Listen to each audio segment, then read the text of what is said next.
Bismillahirrahmanirrahim. Assalamualaikum warahmatullahi wabarakatuh. Alhamdulillahirrabbilalamin. Wassalatu wassalamu ala asrafil anbiya'i wal mursalin wa ala alihi wa sahbihi ajmain amma ba'du. Yang pertama-tama dan paling utama, marilah kita panjatkan puji dan syukur kita kehadirat Allah Subhanahu wa taala yang telah memberikan rahmat iman, kesehatan, dan berbagai karunia-Nya yang tidak dapat dihitung, sampai kita dapat saling memberikan pemahaman dan pemahaman meskipun dalam keadaan tidak tatap muka dan melalui media. Semoga juga kita semua selalu berada dalam lindungan dan ridho Allah Subhanahu wa taala. Salawat beserta salam semoga tetap terlimpah curahkan kepada junjungan kita Nabi Muhammad SAW yang telah menuntun kita untuk tetap bagaimana menjadi hamba Allah Subhanahu wa taala, dan semoga kepada keluarganya, kepada sahabatnya, kepada tabi'in dan tabi'annya, dan kepada kita selaku umatnya hingga akhir zaman. Amin ya rabbal alamin. Seperti yang sudah kita tahu teman-teman, betapa pentingnya korelasi antara agama Islam, iman, dan ihsan. Dalam hadis riwayat Muslim, Rasulullah SAW menjelaskan mengenai pengertian Islam, iman, dan ihsan. Bahwasannya, yang pertama, Islam itu adalah engkau bersaksi bahwa tiada sesembahan yang berhak diibadahi dengan benar kecuali Allah dan Muhammad adalah utusannya. Engkau menegakkan sholat, menunaikan zakat, puasa Ramadan, dan haji ke Baitullah Al-Haram jika engkau mampu mengadakannya. Sedangkan iman itu adalah engkau beriman kepada Allah, kepada malaikat-malaikatnya, kepada kitab-kitabnya, kepada rasul-rasulnya, dan hari akhir, serta engkau beriman kepada takdir baik dan buruk. Nah, sedangkan yang dimaksud dengan ihsan adalah engkau beribadah kepada Allah seolah-olah engkau melihatnya. Kalaupun tidak bisa melihatnya, sungguh Allah melihatmu. Atau ihsan juga dapat dikatakan sebagai perbuatan baik untuk terus mengerjakan perintah dan perintah dari Allah Subhanahu wa taala dengan rasa ikhlas demi mencapai ridhonya. Nah, bentuk iman dan ihsan ini harus dapat dilakukan dengan dibenarkan oleh hati, diucapkan dengan lisan, dan diamalkan dengan perbuatan.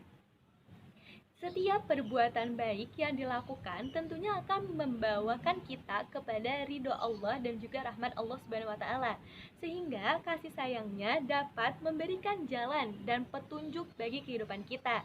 Nah, baik di dunia maupun di akhirat. Namun teman-teman sekalian, ada nih suatu perbuatan yang dapat merusak keimanan dan menghancurkan seluruh amal perbuatan yang telah kita lakukan. Nah, perbuatan tersebut adalah riya.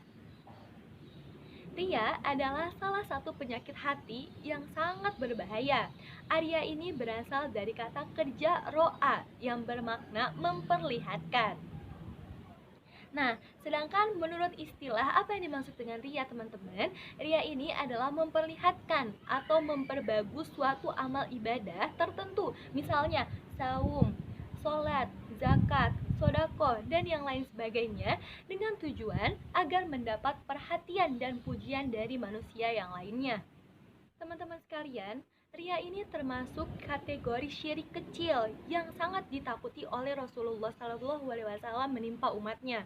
Nah, aku sebagaimana sabdanya, Inna akhwafa ma akhfu alaikum musyriku asgharu qalu ya Rasulullahi wa masyriku asgharu qala ria. Sesungguhnya yang paling ditakutkan dari apa yang ditakutkan menimpa kalian adalah asyirkul asghar, yaitu syirik kecil. Maka para sahabat bertanya, apa yang dimaksud dengan asyirkul asghar? Beliau Nabi SAW menjawab, ar-riya. Hadis riwayat Ahmad dari sahabat Mahmud bin Labid nomor 27742. Nah, teman-teman sekalian, ria merupakan perkara yang sangat berbahaya. Nah, kenapa? Karena ria ini termasuk dosa besar yang sangat samar. Bahkan sesamar atau sehalus langkah kaki semut di atas batu hitam yang licin di tengah kegelapan malam. Artinya sangat halus atau tidak terlihat. Nah, Selain itu, bahaya dari ria adalah akan hilang berkah dan pahala apa perbuatan yang telah dilakukannya. Sebab ria ini termasuk syirik dan syirik menghapuskan semua amal perbuatan yang baik. Nah, sebagaimana ditegaskan oleh Allah dalam Quran surat Az-Zumar ayat 65. A'udzu billahi minasyaitonir rajim.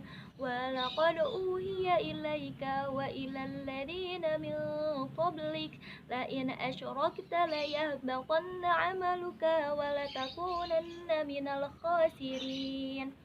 Dan sesungguhnya telah diwahyukan kepadamu dan kepada nabi-nabi sebelummu, jika kamu mempersekutukan Allah, niscaya akan hapus amalanmu dan tentulah kamu termasuk orang-orang yang merugi. Nah, maka selain dari itu, ancamannya juga ada dalam Quran surat Al-Maun ayat 4 sampai 6. A'udzu billahi minasyaitonir rajim. Fawailul lil musallin alladzina hum an salatihim sahun alladzina hum yuraun. Maka celakalah bagi orang-orang yang sholat, yaitu orang-orang yang lalai dari sholatnya dan orang-orang yang berbuat ria. Oleh karena itu, sebagai umat Islam yang benar-benar memegang kokoh keimanan yang kuat dan mengharapkan kebaikan serta jannah dari Allah Subhanahu wa taala, perlunya sikap untuk ikhlas dan ridho ketika melakukan ibadah. Diperuntukkan hanya karena Allah Subhanahu wa taala, bukan karena ingin mendapat pujian dari orang lain.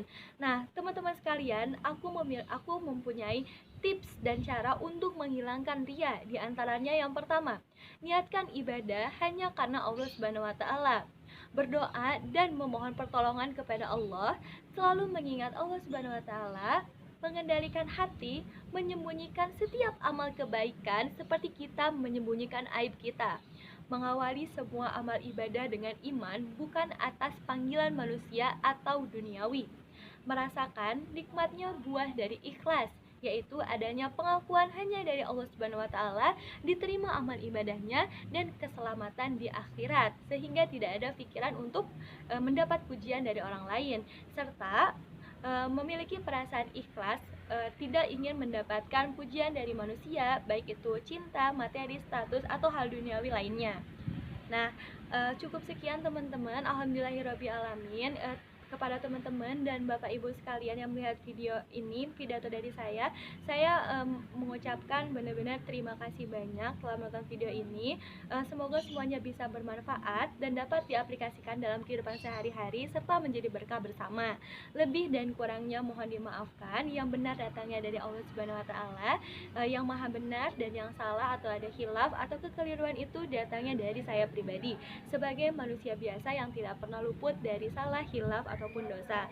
Nah, akhirul kalam, mari kita mengucapkan doa akhir majelis bersama-sama. Subhanakallahumma wa bihamdika asyhadu an la ilaha illa anta astaghfiruka wa atubu ilaik. Wassalamualaikum warahmatullahi wabarakatuh.